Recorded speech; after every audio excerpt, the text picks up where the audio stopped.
Assalamualaikum warahmatullahi wabarakatuh. Alhamdulillahirabbil alamin. Wassalatu wassalamu ala asyrafil anbiya'i wal mursalin wa ala alihi wa sahbihi ajma'in. Bersyukur kepada Allah Subhanahu wa taala, pada pagi yang berbahagia ini kita dapat bersama-sama lagi dalam sesi Quran tafsir ringkas. Tafsir ringkas kepada Al-Quran daripada setiap muka surat. Alhamdulillah. Pada pagi ini insya-Allah kita akan bersama-sama di muka surat 478. Hari ini kita akan bersama-sama di muka surat 478. Kita masih lagi bersama-sama di surah As-Saffat, dan kita pada hari ini akan bersama-sama pada ayat yang ke-12 sehingga ayat yang ke-20 insya-Allah. Hari ini tuan-tuan dan puan-puan yang dikasihi Allah Subhanahu wa taala, kita akan melihat hari ini adalah 2 hari bulan November tahun 2020 bersamaan dengan 16 hari bulan Rabiul Awal 1442 insya-Allah. Jadi pada pagi ini kita akan bersama-sama pada muka surat 478. Jadi kepada sesiapa yang mempunyai kemudahan untuk membuka mushaf, diharapnya boleh membuka mushaf, memegang mushaf untuk kita meneliti dan melihat bersama-sama pada muka surat ini apakah yang diceritakan oleh Allah Subhanahu wa taala kepada kita semua dalam muka surat ini insya-Allah. A'udzubillahi minasyaitonirrajim. Bismillahirrahmanirrahim. Faqadahunna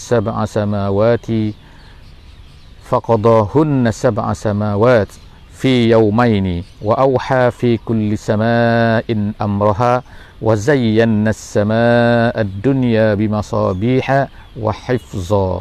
Dzalika taqdirul azizil alim. Fa in a'radu faqul anzartukum sa'iqatan misla sa'iqati 'adin wa samud. Sadaqallahul azim. Jadi saya telah bacakan tadi dua ayat daripada muka surat ini, alhamdulillah, dan kita akan melihat seterusnya insya-Allah apakah yang akan dikatakan, apa yang disebutkan oleh Allah Subhanahu wa taala untuk diberitahu kepada kita semua insya-Allah daripada muka surat ini. Moga-moga kita akan dapat mengambil pengajaran daripada apa yang Allah Subhanahu wa taala sebutkan di dalam muka surat ini insya-Allah. Pada ayat ini, ayat yang telah saya bacakan sebentar tadi, Allah Subhanahu wa taala menyambung apa yang telah kita bacakan sebelum daripada ni, iaitu tentang penciptaan langit dan juga bumi. Dan disebutkan bahawa penciptaan Allah Subhanahu Wa Taala telah menciptakan bumi ini dalam masa 2 hari. Kemudian telah diciptakan pula walaupun perbincangan tentang hari kemarin kita telah sebutkan bahawa ada maksud-maksud yang disebutkan oleh ulama-ulama tafsir. Apakah yang dimaksudkan dengan hari? Kerana perkataan yaumai ini 2 hari, setengah-setengah ulama mengatakan bukan maksudnya hari sebagaimana hari kita pada hari ini, tetapi oleh kerana apa? Kerana pada masa itu matahari pun belum wujud lagi. Macam mana nak katakan 2 hari Kerana apabila adanya matahari barulah adanya hari, tetapi pada masa itu matahari pun belum wujud. Bagaimana nak ada hari? Jadi setengah ulama mengatakan bahawa maksudnya adalah dua ketika. Jadi Allah Subhanahu wa taala menjadikan bumi ini 2 ketika, dan kemudian menjadikan bukit-bukit 2 ketika, 2 hari disebutkan yaumai ini. Kemudian dalam ayat ini Allah Subhanahu wa taala sebutkan pula, iaitu faqadahunna sab'a samawatin fi yaumaini.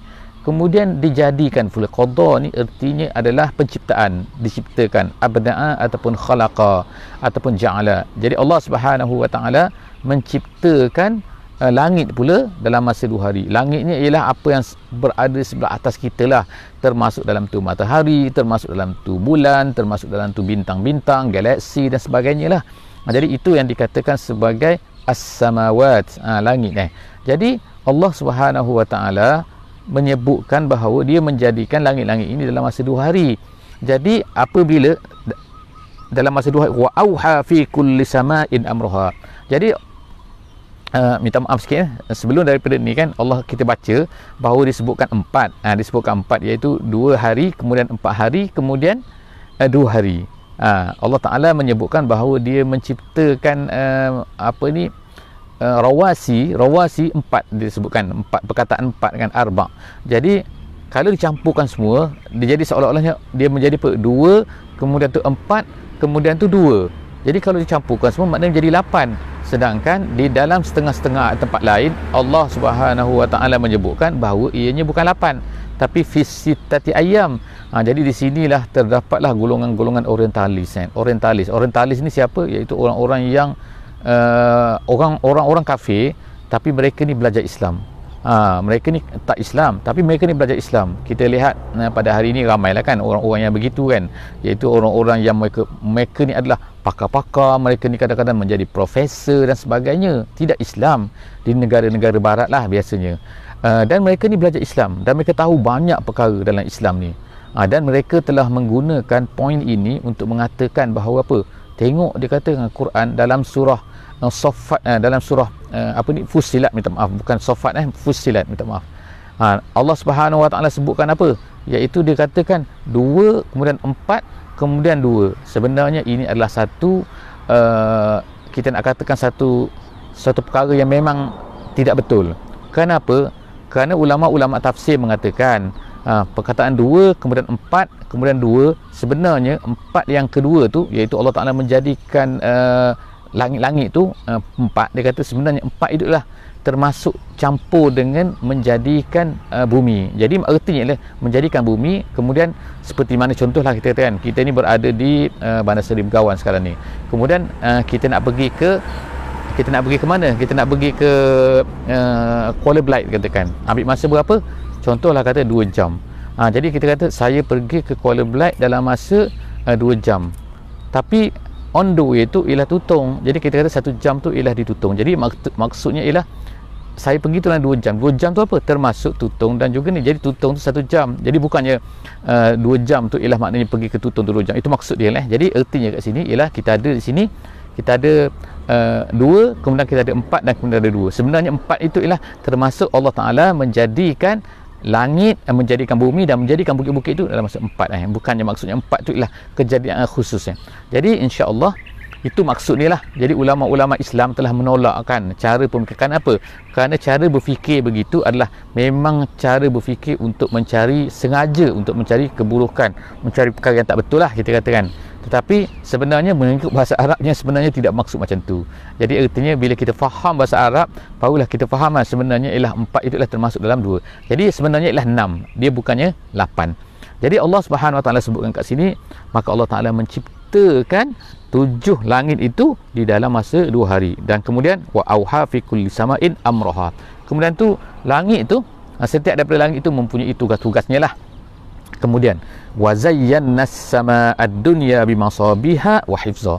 Allah Taala sebutkan kemudian selepas daripada itu ialah apa? Iaitu Allah Taala kata dihiaskan langit ini. Jadi bila kita lihat langit ini, dia ada apa? Dia ada masabih.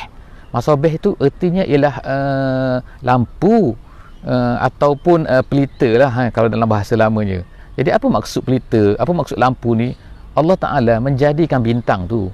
Bintang tu walaupun saintis kata dia adalah sangat besar dan sebagainya, tapi sebenarnya apa fungsi bintang-bintang tu? Bintang-bintang ni mempunyai 2 fungsi ataupun 3 fungsi.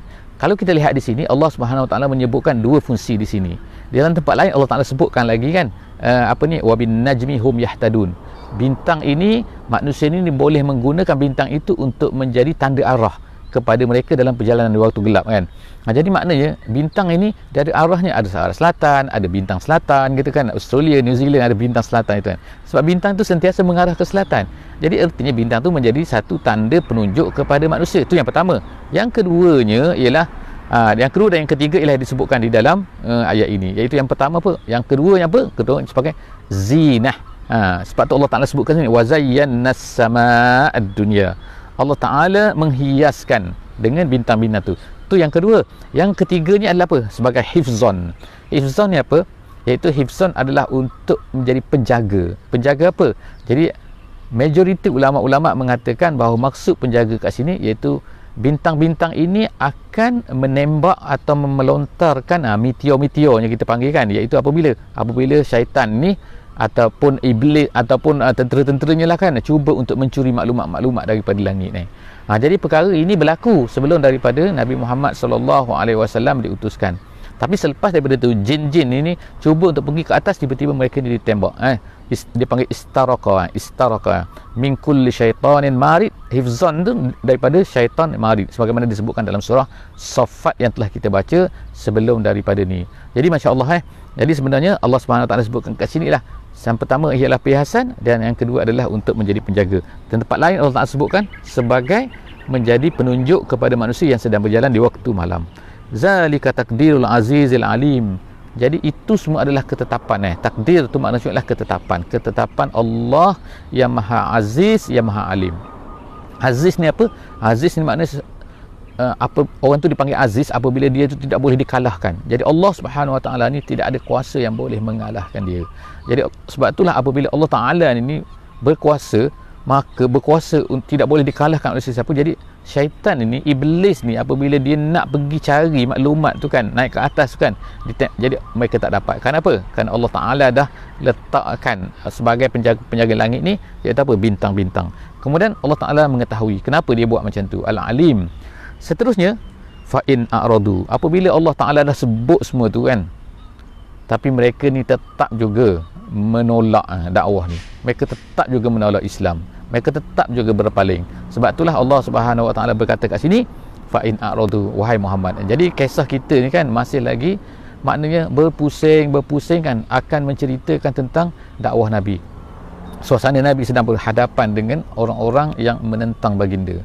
Jadi oleh kerana itulah maka kita sebutkan berkali-kali kan bahawa pentingnya kita ini mengambil contoh daripada Nabi sallallahu alaihi wasallam.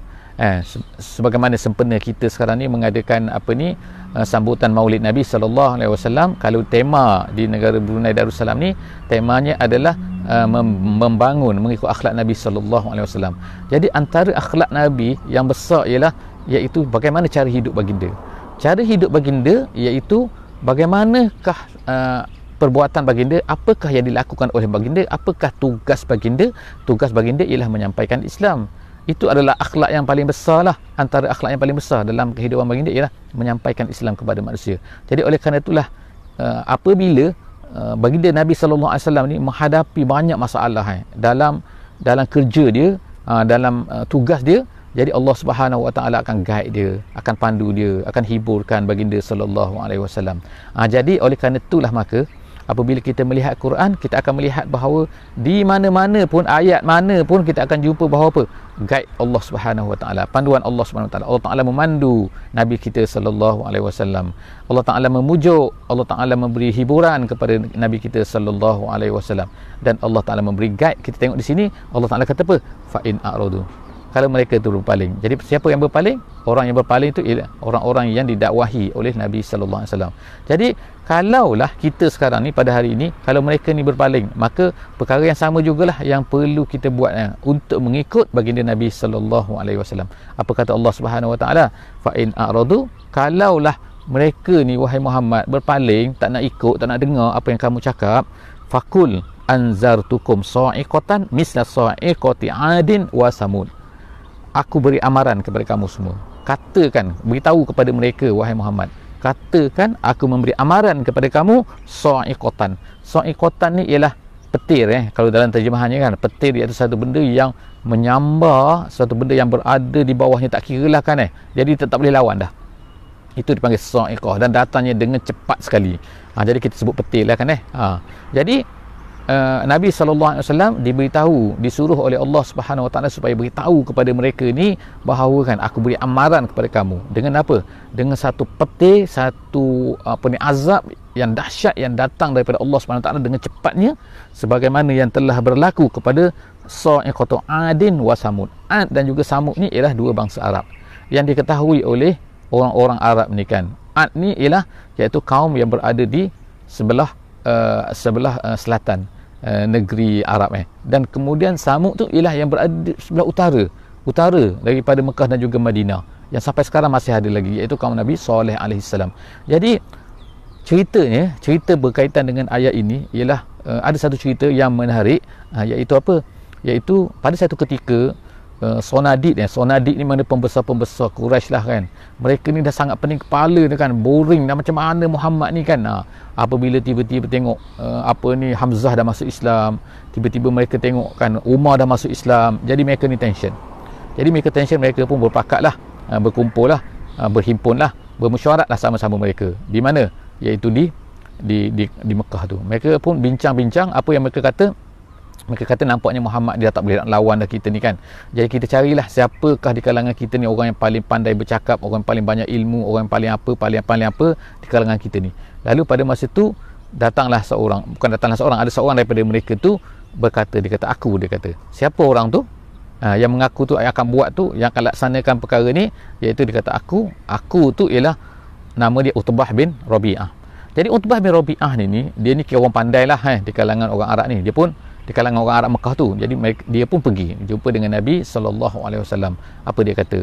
Dia kata, Muhammad, dia kata, kamu semua ni berdakwah, ringkas ceritanya kan. Jadi kamu semua ni berdakwah, kamu buat ni. Kamu buat ni semua ni kerana kamu nak harta ke? Kalau kamu nak harta, kami akan himpunkan harta, kami beri kepada kamu. Tu yang pertama. Kemudian yang kedua, kamu ni buat semua ni Muhammad, kamu ni nak jadi ketua ke? Kalau kamu nak jadi ketua tak apa, kami serahkan kamu ni jadi ketua. Ataupun Muhammad, kamu buat ni kerana nak kahwin dengan perempuan cantik ke? Kalau kamu nak, okey, tak apa, kami kumpulkan, kami cari perempuan yang paling cantik di Mekah ni, kami beri kepada kamu. Tapi dengan syaratnya satu saja, dia kata, kamu kena stop ceramah kamu ni kan, kamu stop dakwah kamu ni, kamu stop cerita kamu ni kan, apa-apa yang kamu sampaikan ni. Apa jawab Nabi SAW? Dia kata, okey, Nabi pun membacalah daripada surah Fussilat ini.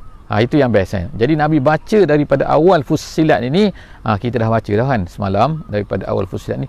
Terus Nabi baca sampai ke mana? Sampailah kepada ayat ini. Iaitu ayat apa? Ayat yang ke-13. Apa ayat 13 ni? Sampai kepada ayat 13 ni, dia kata, ayat ni ialah kata apa kan? Katakan, wahai Muhammad, kalau kamu tak nak ikut juga, tak nak dengar juga apa yang aku sampaikan ni, jaga, kata, aku beri amaran kepada kamu dengan sa'iqah, Ad wa Samud. Jadi bila sampai kepada ayat ni, apa yang berlaku ialah Utbah bin Rabi'ah ni kan, ambil tangan dia tu, letak pada mulut Nabi SAW. Macam tu lah kan, macam tu. Dia letak pada mulut Nabi, dia kata stop. Dia tak kata cakap Inggeris lah kan. Dia kata berhenti, dia kata stop, jangan, sudah baca, berhenti baca. Sebab dia kata, sebab apa? Dia tak boleh nak dengar dah. Kemudian dia balik kepada kaum dia, kepada pembesar-pembesar Arab ni kan, pembesar-pembesar Quraisy ni kan. Dia pun ceritalah apa yang berlaku. Dia kata apa? Dia kata Muhammad dah baca macam ni, aku dah cakap macam ni. Muhammad dah baca apa yang dia dapat daripada. Kemudian last kali dia sebut apa? Dia kata, aku beri amaran kepada kamu semua. Jadi kenapa Utbah bin Rabi'ah ni sangat takut dengan ayat ini? Kerana ayat ini adalah amaran daripada Nabi sallallahu alaihi wasallam. Amaran daripada Nabi. Nabi apa? Nabi amaran anzartukum dengan sa'iqah, seperti yang berlaku kepada kaum Ad dan juga kaum Samud. Jadi apabila Nabi beri amaran, dia kata, Utbah kata, Muhammad ni kalau dia cakap sesuatu benda, mesti perkara itu akan berlaku. Jadi aku dah tak sanggup dengar dah, aku tak boleh dah. Sebab apa? Kalau dia baca lagi, bahaya, dia kata. Jadi kita tengok kan bahawa Nabi SAW ni dah sampai kepada tahap yang sangat dahsyat lah. Apabila orang kafir tu menolak, jadi maknanya Allah Ta'ala beri amaran kan. Sebab apa yang diberi amaran oleh Nabi pasti akan berlaku kan. Jadi kita tengoklah selepas daripada tu, hampir semua pembesar-pembesar Quraisy ni mati di Badar, dan dicampakkan di dalam telaga tu kan, sebagaimana disebutkan dalam sirah. Jadi seterusnya, izja'atuhum ar-rusul. Jadi Allah Subhanahu Wa Taala menceritakan kat sini, iaitu apa? Ketika apa? Ni yang sebelum daripada ni tu, Ad dan juga Samud tu, ketika datang kepada mereka ar-rusul. Ar-rusul tu disebutkan ar-rusul, banyak rusul, tapi sebenarnya ialah setiap daripada kaum Ad tu ada seorang rasul, Samud tu ada seorang rasul, tapi disebutkan ar-rusul. Kerana apa? Kerana rusul-rusul ni akan membawa ajaran yang sama saja.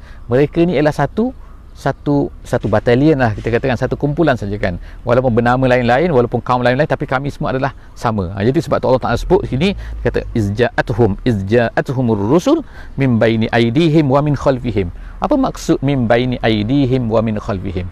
Rasul-rasul datang kepada kaum-kaum itu dari depan dan juga dari belakang. Apa maksud dari depan dan juga dari belakang? Ulama-ulama tafsir menyebutkan maksudnya ialah menggunakan semua cara yang boleh menyampaikan dakwah itu kepada kaum itu. Itu maksud dia, daripada depan dan juga daripada belakang. Sebagaimana kita baca iblis, minta maaf, iblis telah meminta daripada Allah Subhanahu Wa Taala. Apa dia sebut, dia katakan apabila dia ni dihalau daripada syurga tu kerana tidak mau tunduk kepada Adam alaihissalam, apa yang dia katakan kepada Allah Subhanahu Wa Taala? Dia kata, aku akan mendatangi manusia ni daripada depan dan juga daripada belakang. Apa maksud daripada depan dan juga daripada belakang? Maksudnya ialah dalam bahasa Arabnya, artinya ialah menggunakan semua cara yang mampu, yang boleh untuk melaksanakan kerja dia. Jadi di sini rasul-rasul ni diceritakan oleh Allah Subhanahu Wa Taala bahawa rasul-rasul ni menggunakan semua cara. Jadi kita tengok dalam surah Nuh dia cerita malam dan juga siang kan, pagi, petang lah, dan semua waktu, semua cara dan sebagainya. Jadi kita faham di sini bahawa yang boleh kita pelajari bahawa dakwah ni ataupun menyampaikan Islam ini mesti menggunakan pelbagai cara. Jadi apa yang ada di depan kita pada hari ini, macam-macam kan manusia kan. Kalau dulu adanya novel, kemudian tu adanya pementasan, kemudian tu ada filem, ada movie, ada drama, ada sinetron, kemudian sekarang ada media sosial, kemudian kita ada lagi cara cara ceramah, cara macam-macam lah semua benda kan. Sebab itulah termasuk juga sini yang patut digunakan ialah apa kan, contohnya lah dengan kerajaan kan. Contohnya kan Nabi SAW mendirikan kerajaannya di Madinah. Jadi sebab apa, kerajaan sendiri itu adalah dakwah. Kemudian dengan ketenteraan, jadi ketenteraan itu adalah dakwah kan. Jadi semua itu tak boleh lari daripada menyampaikan Islam sebagaimana disebutkan dalam ayat ni, iaitu apa, daripada depan dan juga dari belakang. Itu maksud daripada depan dan juga daripada belakang. Min baini aidihim wa min khalfihim alla ta'budu illallah. Itu adalah mesej utama untuk dakwah ni, untuk manusia daripada Allah Subhanahu Wa Taala ialah jangan kamu semua beribadah kepada selain daripada Allah Subhanahu Wa Taala. Beribadah artinya ialah menundukkan diri, tak boleh tundukkan diri kepada selain daripada Allah Subhanahu Wa Taala. Qalu law syaa rabbuna la anzala malaikatan. Tetapi apabila rasul tu datang, apa yang mereka kata? Kaum-kaum sebelum ni kata apa? Mereka akan kata apa? Mereka kata, kalaulah Tuhan hendak mengutuskan seseorang, nak beritahu kepada kami, mesti dia turunkan malaikat. Kata manusia dulu kan. Jadi samalah juga sebagaimana apa yang dikatakan oleh orang-orang Quraisy ni kepada Nabi Muhammad sallallahu alaihi wasallam. Iaitu kata itu standard manusia sekarang pula bagaimana? Mungkin juga mereka mengatakan, tapi kita saja tak dengar kan. Kita saja bukan tak dengar lah, maksud kita dia tak beritahu terang-terang mungkin kan. Jadi mereka akan kata apa dalam hati mereka, ataupun mereka akan kata terang-terang, iaitu kenapa tak turun malaikat? Kau nak kata Tuhan turun, mana malaikat pun tak datang pun, malaikat mana ada malaikat?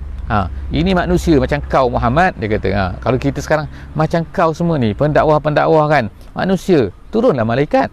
Kalau nak katakan Tuhan turunkan. Jadi kata-kata ini adalah kata-kata disebutkan oleh Syekh Sya'rawi sebagai kata-kata yang menunjukkan kebodohan mereka.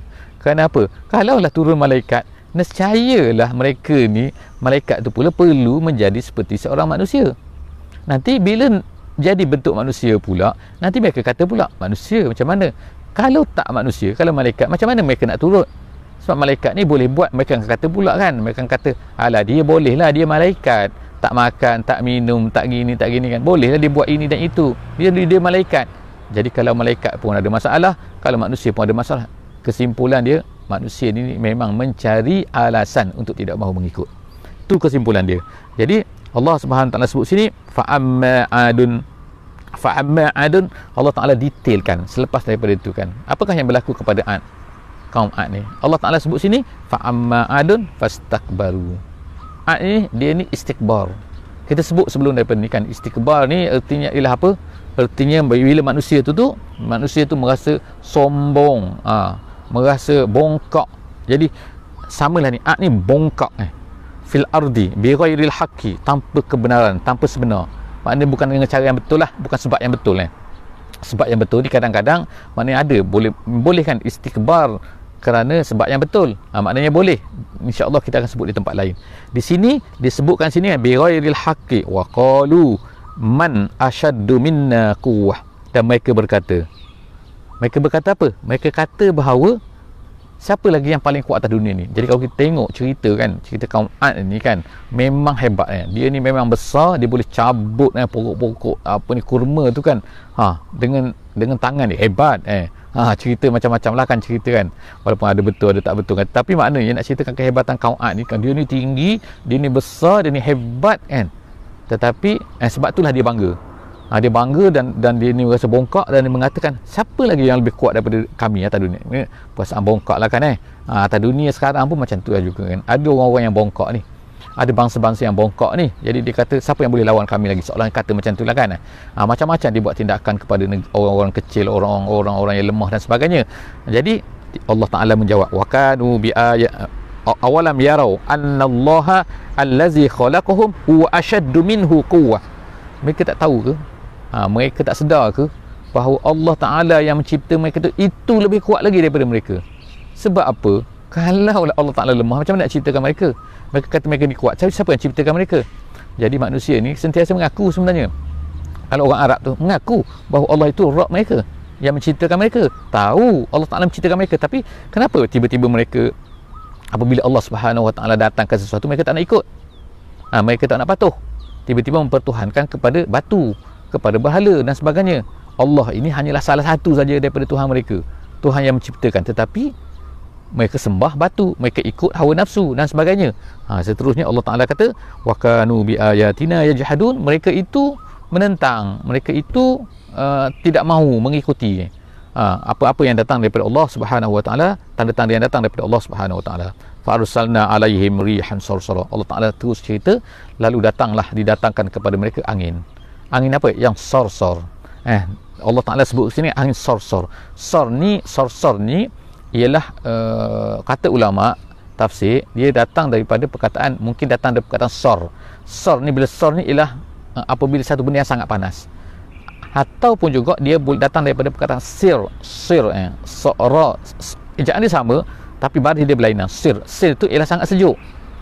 Jadi dia boleh jadi apabila sara, artinya ialah bila dua kali, artinya apa? Iaitu apabila dia datang berulang kali, berterusan. Sebab tu disebutkan di dalam tempat yang lain, angin ini yang sangat dahsyat, yang sangat panas, sangat sejuk ni kan, kedua-dua tu adalah menyeksa kan, datang dalam masa berapa? 7 malam 8 hari. 7 malam 8 hari. Jadi Allah Subhanahu Wa Ta'ala menyebutkan kat sini apa? Iaitu apa? Allah Ta'ala sebutkan sini sarsaran fi ayyamin nahisat, pada hari-hari yang mencelakakan, hari-hari yang mencelakakan, yang sangat mencelakakan. Okey, itu kan, linuziqahum azabal khizi fil hayatid dunya. Allah Ta'ala sebutkan untuk dikenakan kepada mereka azabal khizi. Azab ni ada dua kan. Yang pertama ialah azab, dipanggil azab ilam. Azab ilam ni azab yang menyakitkan, satu benda yang menyakitkan fizikal kita dan sebagainya. Tetapi ada satu lagi azab yang menghinakan, ataupun azab yang perasaan azab perasaan, iaitu azab yang merasa hina, seperti kita contohlah kan, orang mengatakan kepada kita, orang membodohkan kita, orang mengetawakan kita di khalayak ramai dan sebagainya kan, orang kata kita macam-macam. Dia tak sakit badan, tetapi dia tu menyakitkan hati kita kan. Jadi Allah Subhanahu Wa Ta'ala menyakitkan hati, merendahkan, menghina, itu ialah azab al-khizyi. Jadi Allah Subhanahu Wa Ta'ala kenakan kepada mereka azab al-khizyi satu fil hayatid dunya, wala azabul akhirati akhza, tapi azab di akhirat lebih dahsyat lagi. Lebih dahsyat artinya ialah lebih menghinakan lagi. Kalau mereka ni rasa hina atas dunia ni melalui azab Allah Subhanahu Wa Ta'ala, maka di akhirat itu lagi lebih hina. Kemudian wahum la yunsurun, dan mereka itu tidak akan ditolong. Wa amma samud, yang tadi itu ialah Ad. Sekarang ni Samud pula, Allah Ta'ala sebut cerita pasal Samud. Fahadainahum fastahabbul ama 'alal huda. Allah Ta'ala nak tunjukkan kepada mereka jalan. Jadi fahadainah itu maknanya Allah, bukan maknanya fahadainah tu maknanya Allah Ta'ala beri hidayah kepada mereka, bukan. Tapi maksudnya ialah Allah Ta'ala menceritakan suatu benda yang membawa mereka kepada yang betul. Jadi Allah Ta'ala mengajak mereka, tunjukkan mereka ini adalah betul, ini betul. Sebagaimana kita kan, kita bertanya kepada polis katakan, ataupun siapa-siapa kan, mana jalan yang nak pergi ke sini, kemudian orang tu pun tunjuklah kepada kita kan, jalan tu. Jadi kita pun ikut jalan tu. Jadi dia akan suka sebenarnya, perkara tu akan menyukakan dia. Tapi kalau dia dah beritahu kepada kita ini jalannya, tapi tiba-tiba kita tak ikut jalan tu, maka benda tu adalah satu benda yang apa dia tak ikut kan. Jadi maknanya dia akan kalau ditanya lagi selepas tu tak nak jawab kan. Kalau dia dah tahu, dia tahu bahawa kita ni tak ikut apa yang dia cakap. Jadi begitulah itu walillahil masalul a'la. Itu sebagai contoh saja kan, bukan kita nak kata, tapi nak memberi fahamkan tentang ayat ni, iaitu Allah Subhanahu Wa Taala dah mengutuskan rasul kepada kaum Samud ni, tapi mereka tu tak nak ikut. Jadi apa yang terjadi? Bila mereka ni tak ikut, maka mereka ni apa Allah Taala sebut, fastahabbul ama 'alal huda. Mereka ni lebih suka kepada buta daripada petunjuk. Allah Taala sebutkan bahawa bila kita ni tidak mengikut petunjuk ni, itu adalah satu kebutaan seolah macam buta. Jadi ulama-ulama bahasa menceritakan juga tentang perkataan istahabbu. Kenapa digunakan perkataan istahabbu? Istahabbu ni ialah maknanya memaksa diri untuk merasa sayang, merasa suka. Kalau ikut dalam bahasa Arabnya ahabba tu makna suka, tapi bila istahabba artinya ialah memaksa diri untuk menyukai sesuatu perkara. Kalau ikutnya perkara tu asalnya ialah tak suka, tapi tiba-tiba makna menjadikan suka juga. Jadi sebab itulah makna kalau ikutnya kan, siapa yang sukakan kepada buta, siapa yang sukakan kepada tak nampak daripada nampak, mestilah suka kepada nampak kan. Tetapi mereka ni satu benda yang kejahatan, satu benda kesesatan tu, mereka nak juga benda tu. Mereka nak juga benda yang tak betul tu. Sedangkan hidayah tu telah ditunjukkan oleh Allah Subhanahu Wa Taala kepada mereka. Jadi fastahabbul ama 'alal huda fa akhazatuhum sa'iqatul azabil huni bima kanu yaksibun. Jadi Allah Taala telah mengenakan azab yang hun. Hun di sini samalah yang tadi kan, maknanya secara umumnya dengan al-khizyu kan. Al-khizyu ataupun al-hun, iaitu azab yang menghinakan kepada mereka atas apa yang telah mereka usahakan tu. Ayat yang ke-18, wa najjaynal ladzina amanu wa kanu yattaqun, dan Allah selamatkan orang-orang yang beriman dan mereka itu adalah bertakwa kepada Allah Subhanahu Wa Taala. Wa yauma yuhsyaru a'da'ullahi ilan nari fahum yuzaun, dan Allah sebut lagi pada hari di mana manusia ni akan dikumpulkan.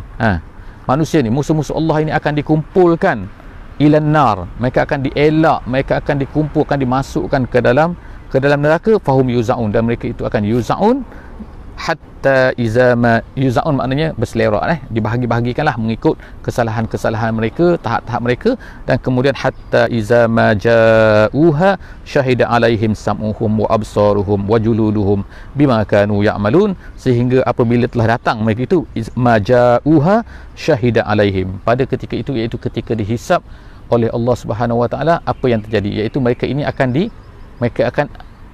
mata mereka, Allah Ta'ala sebutkan semua sini kan, mata mereka, kulit mereka, pendengaran mereka akan menjadi saksi kepada mereka. Syahida alaihim, syahida alaihim. Jadi maknanya semua tu akan menjadi saksi kepada mereka. Maknanya bukan lagi mereka lah boleh bercakap, bukan lagi mereka lah mendakwakan, kata kami tak buat ini, kami tak buat. Tak, nanti mulut akan berkata, kulit akan berkata, mulut tak berkata, tapi mata akan berkata, telinga akan berkata, kulit akan berkata begini dan begini, bahawa kami ni buat ini dan itu kan, sebagaimana yang telah kita sebutkan sebelum daripada ini, bima kanu ya'malun, dengan apa yang mereka telah katakan. Jadi setakat itu sajalah insya-Allah pada hari ini. Moga-moga kita mendapat permata kebaikan-kebaikan sedikit daripada apa yang telah Allah Subhanahu Wa Taala ajarkanlah kepada kita kan. Allahumma alimna ma yanfa'na wanfa'na bima 'allamtana. Ya Allah, Engkau telah beri kepada kami sedikit ilmu, maka Engkau berilah manfaat kepada kami dengan ilmu yang telah Kau berikan kepada kami ini, ya Allah. Aku qauli hadza wa astaghfirullahal azim li wa lakum, wa billahi taufiq wal hidayah. Wassalamu alaikum warahmatullahi wabarakatuh.